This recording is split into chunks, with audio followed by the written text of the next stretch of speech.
السلام عليكم ورحمة الله تعالى وبركاته. مشاهدينا الكرام، مرحبا بكم من جديد. معكم الأخ رضا من قناة عالم الرياضة، قناتنا وقناتكم كاملين. الخوت ديالي لا للعنصرية، من هذا المنبر كنقول لكم لا للعنصرية.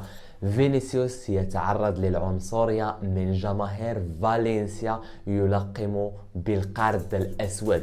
الخوت ديالي المباراة ديال البارح اللي شاهدنا اللي جمعات ما بين ريال مدريد وما بين نادي فالنسيا، وقع دباس في الدقائق الاخيره كما شاهدنا.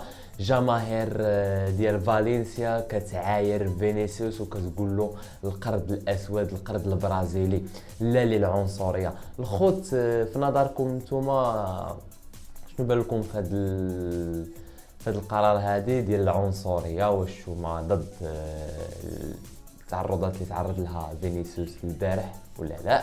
ايضا شاهدنا تصريحات من انشيلوتي ومن تصريحات من رئيس البرازيل كيدافع على النجم فينيسيوس نجم ريال مدريد. الخوت ديالي بغيتكم تعطيوني رايكم في التعليق، وشكرا لكم جزيلا على الدعم ديالكم. كان معكم الاخ رضا من قناه عالم الرياضه. السلام عليكم ورحمه الله تعالى وبركاته.